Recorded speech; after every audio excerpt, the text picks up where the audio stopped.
السلام عليكم ورحمة الله وبركاته. بسم الله الرحمن الرحيم. اللهم صل وسلم على سيدنا ونبينا محمد وعلى آله وصحبه أجمعين. اللهم لا الدنيا أكثر همنا ولا مبلغ علمنا ولا إلى النار مصيرنا يا رب العالمين. I am Engineer Mubarak Jamil Al-Busaidi and I consider myself an expert in football, first nationally then international. يا أخوان، المادة المسجلة هذه ليس لها أي علاقة بانتخابات كرة القدم القادمة. فالمهندس مبارك جميل البوسعيدي ليس له أي علاقة بالاتحاد العماني لكرة القدم، لا من قريب ولا من بعيد. كذلك لا توجد لدي علاقة مع الجمعية العمومية لاتحاد الكرة لكرة القدم، كذلك وبالأخص لا توجد لدي أي علاقة بشكل مباشر أو غير مباشر، لا من قريب ولا من بعيد، مع الإعلام الرياضي في السلطنة. فكل المواد التي تم تسجيلها سابقا والمادة هذه ليس لها أي علاقة بما ذكر سابقا، إنما اجتهادات شخصية مني، من المهندس مبارك جميل، اجتهادات شخصية كمواطن أحمل الجنسية العمانية وأحمل جواز السفر العماني، هي اجتهادات شخصية في كرة القدم. من أراد منكم أن يستفيد، وما أردت إلا الإصلاح ما استطعت. بعض الأطروحات طبعا تكون أفكار حصرية كالمادة المسجلة هذه، كذلك هي فكر حصري تكلم عن مباراة المنتخب الكويتي مع المنتخب العماني في مسقط في 10 أكتوبر 2010 ضمن الجولة الثالثة للتأهل لكأس العالم 2026 بالمجموعة الثانية أعتقد، فالمجموعة الثانية. فكر حصري بأن غالبا وهذا يعني وجهة نظر صحيحة، بأن المنتخب الكويتي عندما يلعب ضد المنتخب العماني فإنه يعني يمتلك فكرة مركزية، وهي ثقافة المنتخب الكويتي عندما يلعب ضد المنتخب العماني فإنه يملك فكرة مركزية. فالفكرة المركزية هذه يعني غير لا يدركها كثير لأن ليس ظاهرة في الإعلام، هي ليست ظاهرة في الإعلام، إنما فقط هي محظورة. الفكرة المركزية هذه محظورة، غالبا ما تكون الفكرة المركزية لدى المنتخب الكويتي هي محظورة بين اللاعبين وبين الجهاز الفني وبين المقربين من البعثة. هي فكرة لديهم ما شاء الله عليهم فكرة مركزية، يعني أسلوب التغلب على المنتخب العماني، وهم موفقين فيه، وهم لحد الآن ما شاء الله عليهم يعني متفوقين فيه. ونتكلم عن تجارب يا أخوانا، نتكلم عن تجارب. إحنا نتذكر 2011 بالأمم الآسيوية كانت مباراتنا للتأهل للأمم الآسيوية ضد المنتخب الكويتي. إحنا لعبنا في الكويت، ما أتذكر كانت النتيجة 0-0 أو 1-0، ولكن عندما كانت مباراة العودة في مسقط كانت آخر مباراة نكسبها نصل إلى الأمم الآسيوية. ولكن للأسف الشديد تابعت يعني عشية المباراة قبل يومين كان حراك كثير من الإعلام، وتم استضافة الشخصيات نجوم الفنون والثقافة، يعني حشد كان لهذه المباراة ضد المنتخب الكويتي. أنا تعمدت لما حضرت تلك المباراة، لأن أدرك والإدراك بداية لهذا كل شيء، لأن المنتخب الكويتي يملك فكرة مركزية عندما يلعب ضد المنتخب العماني. طبعا لم نستطيع أن نتفوق على المنتخب الكويتي في مسقط، وكنا بحاجة لنقطة أعتقد أو لتعادل، ولكن سبحان الله لم تفوق علينا المنتخب الكويتي، وإحنا لم نصعد للأمم الآسيوية اللي كانت في دولة قطر. نتذكر هذه المباراة. طبعا كذلك في 2009 بالمباراة الافتتاحية تعادلنا مع المنتخب الكويتي، رغم أن المنتخب الكويتي يعني لم يكن يعني جاهز أو حاضر لتلك البطولة. في 2009 المنتخب الكويتي لم يكن حاضر لتلك البطولة، ولكن تعادل مع المنتخب العماني في مسقط في المباراة الافتتاحية. وتحدثت مع أحد المسؤولين بالاتحاد العماني لكرة القدم بأن فريقنا لم يظهر في المباراة الافتتاحية كمظهر البطل.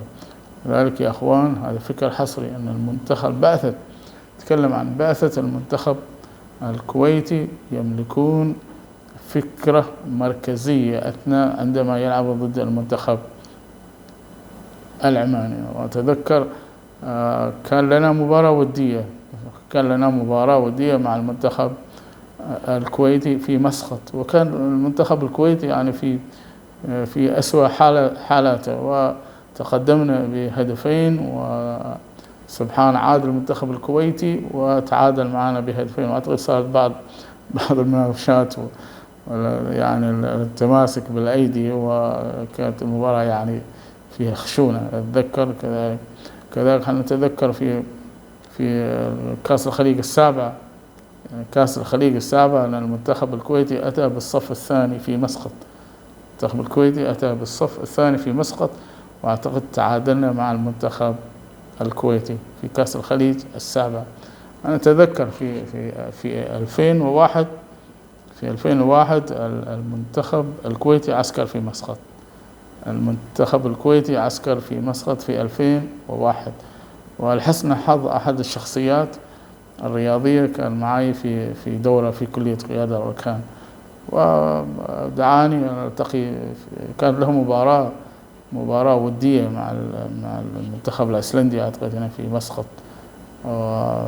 يعني جزاه الله خير، دعانا على المنصة في مجمع سلطان قابوس، والتقيت بالنجم العربي الخليجي الإقليمي جاسم يعقوب. وتحدثنا على شيء جانب عن ثقافة الكرة الكويتية.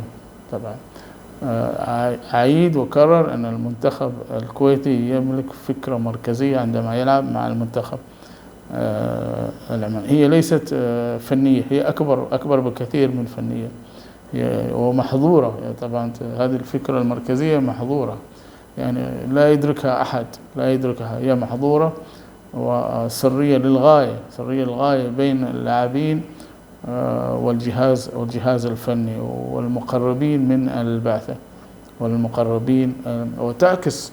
وتعكس هذه الفكرة المركزية في ظهور المنتخب الكويتي بشكل مغاير جدا جدا عن ما هو معروف في مباريات ثانية أو في بيئة مختلفة.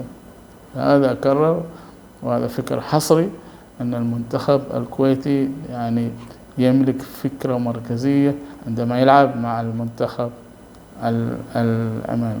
وتذكر في كأس الخليج 2007 عندما يعني وصل المنتخب الكويتي إلى نصف النهائي، والمنتخب السعودي إلى نصف النهائي، والمنتخب العماني إلى نصف النهائي، والمنتخب القطري إلى نصف النهائي.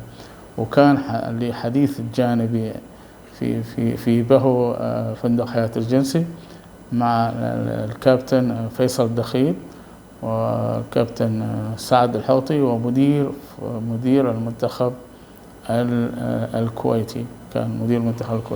طبعا كان الكابتن فيصل الدخيل يتمنى أن يعني نحن نفوز على المنتخب القطري، والمنتخب الكويتي يفوز على المنتخب السعودي، وأن نلتقي نحن والمنتخب الكويتي في المباراة النهائية. هذا ما كان يتمناه الكابتن فيصل الدخيل. فقلت له أعتقد أول شيء عد أنت المنتخب السعودي وبعدين نلتقي إن شاء الله. طبعا طرحت بعض الفكر المركزي كي يعني أسلوب تغلب المنتخب الكويتي على المنتخب السعودي. طبعا يا أخوان سبحان الله، في حاجة في كرة القدم يعني معروفة ب the secret life of football. نتكلم في 2009 عندما ظهر هذه المنتخبات الأربعة في النصف النهائي. طبعا كان حديث جانبي مع كابتن فيصل الدخيل وسعد الحوطي ومدير المنتخب الكويتي عن الفكرة المركزية التغلب على المنتخب السعودية. وكانت الفكرة المركزية في ذاك الوقت هي أضرب الحديد هو صاخن.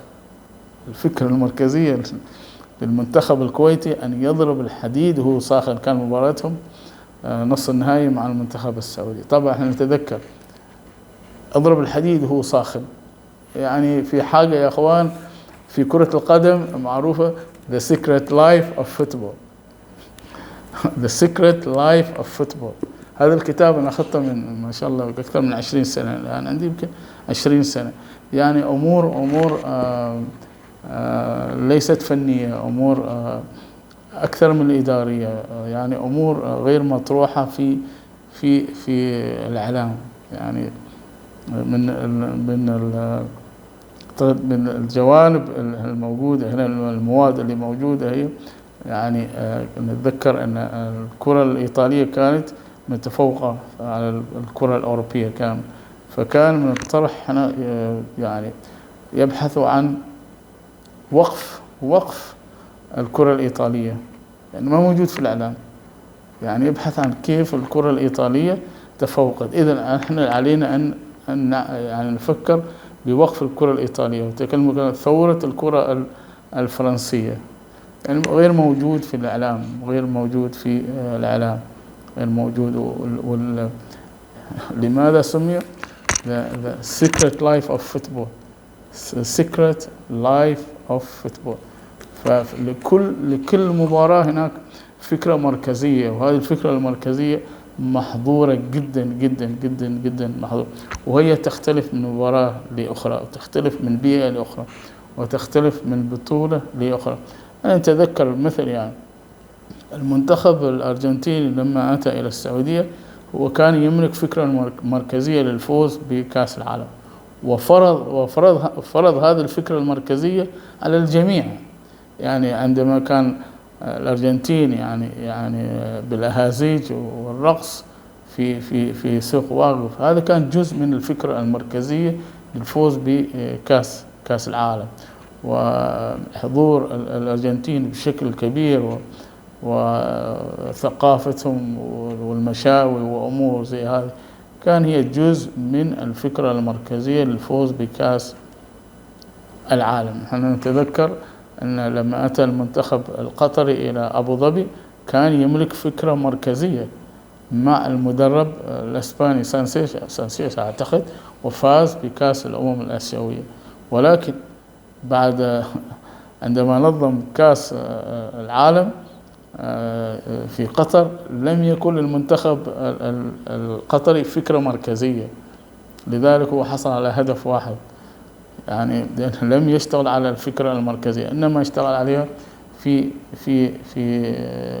أبو ظبي في دولة الإمارات العربية، وفاز بكأس آسيا. كذلك نتذكر أن المنتخب بعد إخفاق نتائج المنتخب القطري غير أسلوبه وغير المدرب واستعان بكروش، ولكن وجد أن هناك يعني فقد الفكرة المركزية للفوز بكأس آسيا، وتم تغيير. هنا الآن هو حافظ على فكرة المركزية واستعادها من جديد، وتم تغيير المدرب، حسن اختيار المدرب، ولكن نتكلم هناك فكرة مركزية. واستطاع المنتخب القطري في الفكرة المركزية اللي طرحها مؤخرا أن يفوز من جديد بكأس الأمم الآسيوية. المنتخب القطري الأردني في المباراة النهائية ما كان له فكرة مركزية، لم يكن له فكر مركزي في المباراة النهائية. المنتخب الأردني لم يكن له فكر مركزي للفوز بتلك المباراة. احنا ما نتكلم الفوز بالكاس، عليك أولا أن تفوز بتلك المباراة ثم تفوز بالكاس. نعود بتجربة 2009 أن هناك أطروحات تم طرحها في بهو فندق حياة ريجنسي، لم تكن موجودة في الإعلام. أتذكر الفكرة المركزية للمنتخب القطري من أنهم يلبسوا أحذية براغي، أتذكر هذه كانت فكرة مركزية للمنتخب القطري. طبعا مباشرة أنا نقلتها مباشرة شخصية إلى مقر إقامة المنتخب العماني في قصر البستان. سبحان الله. كان المنتخب القطري عندما كانوا يلعبوا معنا كان لديهم فكرة مركزية باستخدام البراغي، باستخدام أحذية البراغي. طبعا تم نقل هذه الفكرة المركزية إلى بعثة المنتخب العماني في مسقط، وجزاهم الله خير طرشوا أحذية براغي من لندن أعتقد، أيوة من لندن. كذلك ناقشنا في من مناقشات هذه أفكار حصرية كنت أنا ناقشت الفكر الحصري هذا مني كان في 2009 مباراة نصف النهائي مع المنتخب القطري. ناقشت هذا الموضوع مع المدرب القدير أبو إبراهيم خليل زياني. ناقشت أن هناك فكرة مركزية للتغلب على المنتخب القطري. طبعا الفكرة ما كان مباراتنا نصف النهائي يوجد للمنتخب العماني فكرة مركزية للتغلب على المنتخب القطري، يعني طرحت له وجهة نظري. هذه الفكرة المركزية أن نتغلب على المنتخب القطري. طبعا هذه الفكرة المركزية أنا طبعا بعثتها بشكل خاص إلى بعثة المنتخب العماني في قصر البستان. الفكرة المركزية اللي كانت يعني مع المنتخب القطري كانت مباراتنا لنصف النهائي. طبعا يعني تم يعني بعض الشخصيات القطرية سألتني عنها، قلت أنا ما يمكن هذا سر. يعني أتذكر من سألني، يعني كان في هناك في بهو فندق حياة ريجنسي حديث بين الكابتن عبد العزيز العنبري والشيخ ناصر الخليفي رئيس نادي باريس سان جيرمان، والمهندس مبارك يتكلم عن هناك فكرة مركزية يعني بإمكانه أن يفوز على المنتخب القطري. فعلا كان هناك يعني كان لدينا فكرة مركزية تغلب على المنتخب القطري. كان معضلة في المنتخب القطري. طبعا نحن نتكلم 2009، لكن هذه المعضلة الكل شاهدها في ظهرت في 2009 في الأمم الآسيوية. ظهرت الفكرة المركزية اللي لاحظتها في المنتخب القطري وناقشتها مع الكابتن المدرب القدير خليل زياني. قال كيف عرفت؟ قلت له كذا. قال ما شاء الله عليه. قلنا هذا فضل من الله سبحانه وتعالى. ظهرت في 2009 في كأس الأمم الآسيوية. يا أخوان لكل مباراة هناك فكرة مركزية، وهذه الفكرة المركزية هي سر جدا للغاية. نتذكر عندما يعني في فكرة مركزية كان للمنتخب الكويتي أن يفوز على المنتخب السعودي، ولكن هذا كان وجهة نظري الصحيحة. صحيح أنا عندي فكرة مركزية يا أخوان. هذا الكلام كان للمدير الكابتن فيصل الدخيل وسعد الحوطي ومدير المنتخب الكويتي. أنا توجد لدي فكرة مركزية عن المنتخب السعودي، أضرب الحديد وهو ساخن. لكن يا أخوان أنتم أنفسكم البعثة الكويتية والمنتخب الكويتي يعني غير مجهز لدورة كأس الخليج. الحمد لله أنتم وصلتوا إلى نصف النهائي، ولكن في فكرة مركزية للمنتخب الفوز على المنتخب السعودي بهذا الجانب. ولكن كان واضح أن المنتخب الكويتي لم يكون تم إعداد جيد حتى يستطيع أن يستفيد من تلك الفكرة المركزية. أنا أتذكر الفكرة المركزية ذيك طالت تراها. الفكرة المركزية اللي طرحتها على المنتخب السعودي طالت جدا. نحن نتذكر أن المنتخب السعودي عندما لعب في 2009 في مسقط أعتقد بعد 8 سنوات لم يتأهل لكأس العالم من تلك الفكرة المركزية يعني لاحظتها على المنتخب السعودي، لأن المنتخب السعودي لم يتأهل لكأس العالم 8 سنوات. أعتقد المنتخب لم يتأهل لكأس العالم، لم يكن 12 سنة 8 سنوات من مسقط. هو قبل مسقط كان سبق أن يتأهل لكأس العالم، لكن بعد مسقط لم يتأهل لكأس العالم. وكانت تلك هي لما أقول حال بعثة المنتخب الكويتي، أضرب الحديد وهو ساخن، أضرب الحديد وهو ساخن. بالنسبة للفكرة المركزية اللي طرحتها أنا، مباراتنا النهائية بين المنتخب السعودي والمنتخب العماني منتخبنا الوطني، كانت هناك نفس الشيء، فكرة مركزية. طبعا أنا أتحفظ ما هي الفكرة المركزية، ولكن باجتهادي بعثت هذه الفكرة المركزية لمساعد مدرب المنتخب الوطني حمد العزاني في مقر إقامة في قصر البستان. يا أخوان، احنا فعلا نتابع المباراة، نتابع اللاعبين، التغيير، نتابع اجتهادات المدربين، لكن في كل مباراة هناك فكرة مركزية، لكل مباراة هناك فكرة مركزية، ولكل بطولة فكرة مركزية. طبعا أنت عندك فكرة مركزية لهذه البطولة، طبعا لكل مباراة هناك فكرة مركزية.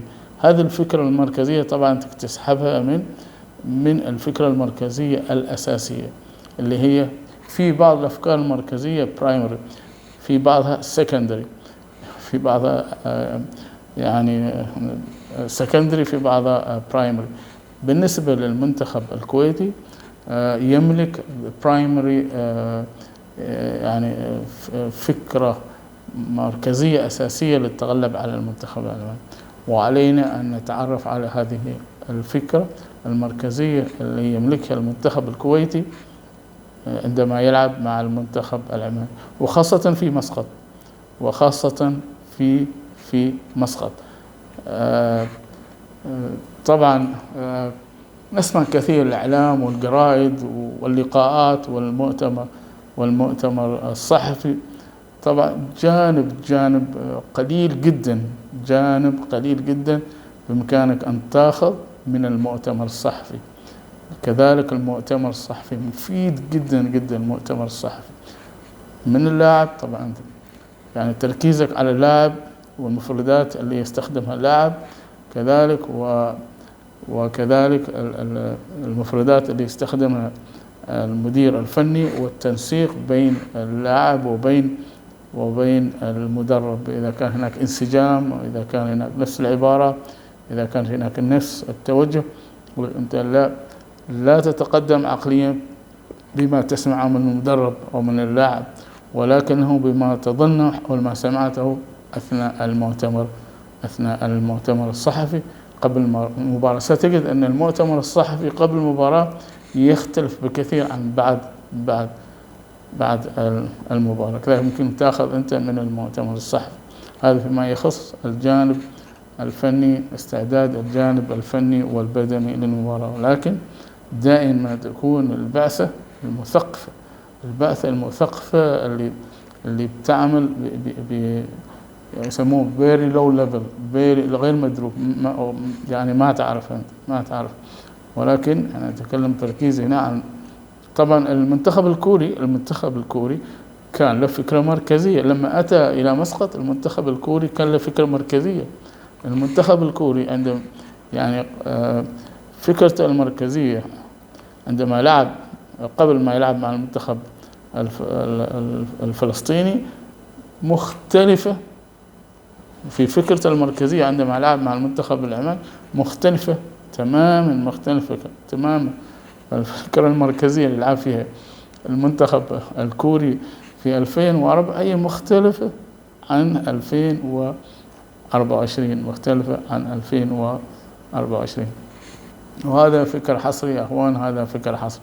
الفكرة المركزية اللي طرحتها للتغلب على المنتخب الأسترالي 2000 و2007، فلذلك يعني من يمارس هذه الفكرة المركزية كان الشهيد الشيخ أحمد الفهد. كان يمارس في 2082 كان يمارسه مع المنتخب الكويتي، يأتي بأفكار مركزية، يعني يدخل عليك في غرفة الملابس ويأتي بأفكار مركزية، يعني he boosts the team يعني سبحان الله. It is the secret life of football. This is the secret life of football. يعني انظر إلى المشاهير اللي فيه، رؤساء أندية، مدربين، رؤساء اتحادات السابقة على مستوى الاتحاد الأوروبي، مدراء فنيين سابقين على مستوى الاتحاد الأندية الأوروبية والمنتخبات. يعني كلام لم يطرح، كلام غير مطروح في الإعلام، كلام the secret life of football. الجانب احنا طبعا كثير من المنتخبات طبعا تمارس هذا الأسلوب وهذه الثقافة. ما أطول عليكم. الآن بعد المؤتمر الصحفي اللي سمعته من الكابتن المدير الفني للمنتخب العماني والمؤتمر الصحفي، هناك فكرة مركزية لهذه المباراة. طبعا المنتخب الكويتي، بعثة المنتخب الكويتي تابعت هذا المؤتمر وبكل تفاصيل، وعلينا أن نغير من الفكرة المركزية اللي تم طرحها في المؤتمر. علينا تغييرها، لأن هناك بالانس. المنتخب الكويتي يعني دائما ما يملك فكرة مركزية وهو ناجح فيها، وإحنا عندنا فكرة مركزية يعني طرحناها في المؤتمر الصحفي. علينا أن نبعثر فيها شوية ويتم تغييرها، أو نأتي بفكر مختلف، نأتي بفكر غير مختلف. ولكن إذا أدركنا ما هي this is counter measure. you understand what I mean by counter measure؟ أنت إذا تعرفت على الفكرة المركزية للمنتخب الكويتي أنت ما عندك مشكلة، ستلعب على الفكرة المركزية للمنتخب الكويتي. إذا تعرفت على الفكرة المركزية للمنتخب الكويتي ودرستها وأيقنت منها، ستلعب على الفكرة المركزية ضد المنتخب الكويتي، ولا تلعب على التأهل، ولا تلعب على كأس العالم، ولا تلعب على كسب النقاط، وأنه ستلعب على الفكرة المركزية للمنتخب الكويتي. is a counter measure. the secret life of football. كان لي طبعا نتكلم عن المنتخب السعودي، هذه التجربة. نتكلم عن المنتخب السعودي، لعب في مسقط في كأس الخليج السابع، وكان مدربهم ماريو زغالا. سبحان الله، بعد تم طرد ماريو زغالا من الملعب. والحسن الحظ أنا كنت قريب ذاك الطرد، فأخذت طريقي وتابعت وين بيشيلوا ماريو زغالا. شفتهم راحوا ودوه إلى الباص وخلوه آخر الباصات أيام زمان معروفة. طبعا كان المباريات في استاد الشرطة بالوطية. طبعا تركوا ماريو زغالا بنفسه، ودخلت أنا الباص ووقفت الباص، وهو يعني وحدة في الباص ما حد. المباراة بعد غير منتهية، أعتقد مباراة لم تنتهي بعد، لكن وحدة في الباص أعتقد مباراة لم تنتهي بعد لما طلعوا، أو اللاعبين ما تركوا الملعب، وحدة في الباص، ودخلت عليه وسلمت عليه، يعني ماريو زغالا. ولكن من الآن احنا بعد ذلك لهذه الحادثة أنا تكلمت مع المدير الفني القدير أبو إبراهيم خليل زياني، يعني ناقشت تفاصيل تعيين إيش صار بالضبط. فكان يعني ما شاء الله، يعني عرفت من ما شاء الله من تجربة الكابتن خليل زياني أن كانت هناك فكرة مركزية. حسن الاختيار، يعني فارق بين ماريو زغالا وخليل زياني، ولكن طرحت فكرة مركزية للظروف اللي كان فيها المنتخب. طرحت فكرة مركزية واستفاد منها الكابتن، واشتغل عليها خليل زياني، واشتغلت عليها البعثة، واشتغل عليها المسؤولين في المملكة العربية السعودية، وفازوا بكأس الأمم الآسيوية في سنغافورة. أتذكر محيس الجمعان يعني أخفقوا في مسقط، وثم ذهبوا إلى سنغافورة بفكرة مركزية مختلفة. وفاز بكأس الأمم الآسيوي. فعندما ناقشت المدرب القدير يعني سوالف طويلة، كنا نلتقي بشكل يومي في بهو الحياة الجنسي طوال البطولة. كنا نلتقي ساعات أحيانا ساعات متأخرة من الليل، حوارنا عن the secret life of football، the secret life of البطولة. يعني هذا فكر حصري لكل مباراة هناك فكرة مركزية. أنا تابعت الإعلام عندما نقل المباراة النهائية كأس صاحب جلالة اللي قامت في خصب بين فريق النهضة، نادي النهضة، ونادي ظفار. الفكرة المركزية لنادي ظفار أنا فقط شفتها من الإعلام، هي أقوى بكثير من الفكرة المركزية لنادي النهضة. فكرة فوز نادي ظفار من الإعلام أنا تابعت على فكرة الإعلام أضر بنادي النهضة، نفس الشيء ترى الإعلام أضر بنادي النهضة. أحيانا الإعلام فعلا يغير من فكرة المركزية، أن يأتي الإعلام ولا يخليك تركز، لا يخليك يتكلم عن إنجازاتك، يتكلم عنك أنت الفريق الأكثر حظوظ، يتكلم عن خلاص يعني يسهل لك الأمور، أنك يبعدك عن الفكرة المركزية اللي أنت أصلا يعني معد فيها. طبعا الفكرة المركزية لازم لا يشوبها أي تشويه، تكون حاضرة وتحتفظ فيها وتؤمن فيها. طبعا نتكلم بشكل علمي، الفوز في كل المباريات محتاج إلى شكل علمي. طبعا الحكمة هي الركيزة الأساسية لبلوغ الامتياز في كرة القدم. الحكمة هي الركيزة الأساسية لبلوغ الامتياز في كرة القدم والتأهل لكأس العالم 2025. لابد أن تتحلى بالحكمة. الحكمة هي القوة لإدراك أفضل الأهداف والسعي إليها، وأفضل الوسائل لتحقيق الأهداف. أفضل وسيلة لتحقيق الأهداف في كرة القدم هي أن تكون لك فكرة مركزية ما حد يعرفها، لأن المعرفة قوة. أن تكون لك فكرة مركزية، خلاص تتبنى فكرة مركزية لكل مباراة لكل بطولة، وتؤمن فيها وتستخدم بينك وبين معرفتك في اللعبة. الحكمة هي الركيزة الأساسية لبلوغ الامتياز، ليس الإعلام، ليس بكرة من بيفوز توقع، لا، ليس أنت ما شاء الله أنت عندك الآن 11 لاعب في الملعب.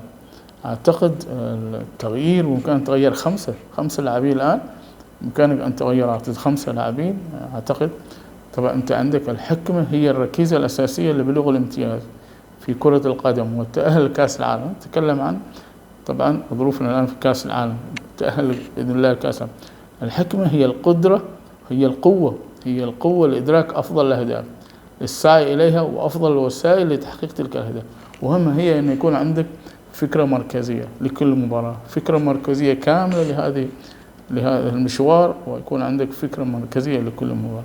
عندما تلعب مع المنتخب الأردني لابد يكون لك فكرة مركزية. المنتخب الأردني نفس الشيء يكون له فكرة مركزية، وهذه الفكرة المركزية طبعا غير معروفة، ليست في الإعلام. It's the secret life of football. وأفضل الوسائل لتحقيق تلك الأهداف. الفرص المتاحة الآن ما شاء الله، الفرص المتاحة لتأهل كأس العالم يعني 8.5. عندك الجولة الثالثة الآن احنا، ثم الجولة الرابعة، ثم الجولة الخامسة أعتقد، ثم الملحق. إنها القوة الإدراك الشيء الصحيح والوجهة النظر الصحيحة. إيش اللي بتساوي؟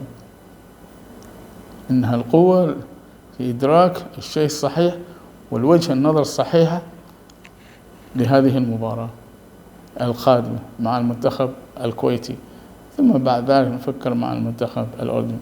وكل من يملك الحكمة الكافية في معرفة الخطوات الصحيحة الواجب تنفيذها في التأهل لكأس العالم. كذلك احنا لا نغفل عن الإرادة الجيدة للرغبة في إداء الأمور الصحيحة. لا بتكون عندك هناك، لا تغفل عن الإرادة الجيدة، عندك إرادة جيدة للرغبة في أداء الأمور الصحيحة فقط، أنك ما تعمل الأمور الصحيحة، لا تعمل لذلك. نتكلم الفكرة المركزية، عندك فكرة مركزية لا يعرفها أحد، أن تحتفظ فيها وتشتغل عليها، تحتفظ فيها وتشتغل عليها فقط. أن يعني عندما يكون عندك فكرة مركزية فأنت تحفظ عليها فقط وتقوم بالأعمال الصحيحة فقط، تقوم بالأعمال الصحيحة فقط. والقوة الكافية لابد يكون لديك معرفة فنية. الفكرة المركزية هي يعني لابد أن يكون لديك خواطر فنية، خواطر فنية، معرفة وخواطر فنية، يكون لديك فكرة مركزية. الفكرة المركزية ما غير مكتوبة، والفكرة المركزية يعني هي لا تطرح، انك تؤمن بها ولو عرفها الخصم. يعني لو قلت لك أنا الفكرة المركزية للمنتخب الكويتي كذا، انت عرفتها ولكن لا تؤمن بها، انت لا تؤمن بها اصلا، انت عرفتها.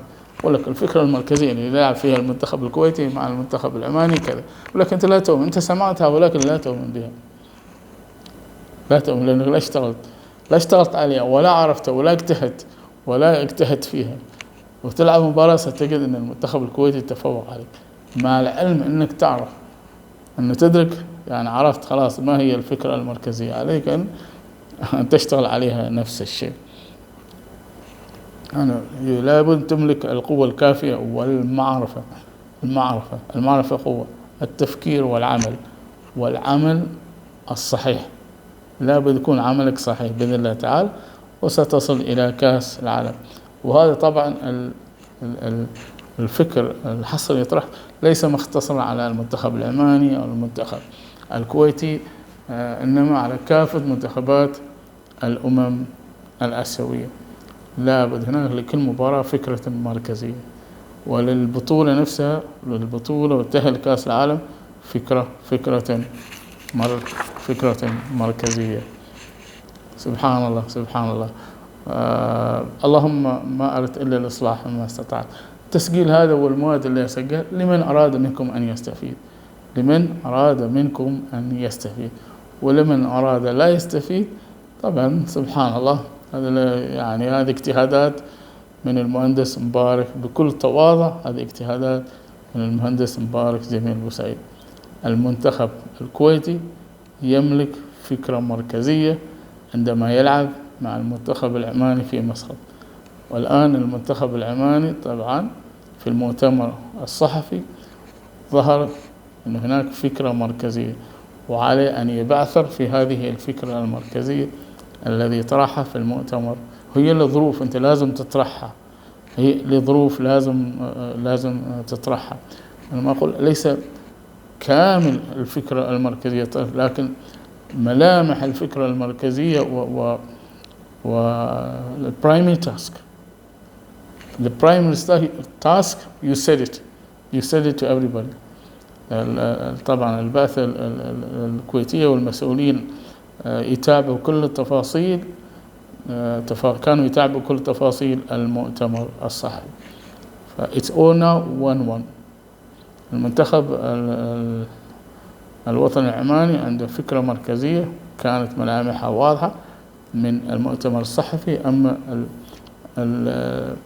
المنتخب الكويتي تجارب واضحة، أنا تكلمت عن التجارب.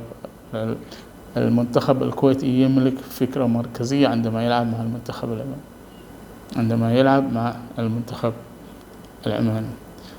اللهم ما أردت إلا الإصلاح ما استطعت. هي اجتهادات من المهندس مبارك جميل فرحان البوسعيد. اللهم ما أردت إلا الإصلاح ما استطعت. والسلام عليكم ورحمة الله وبركاته.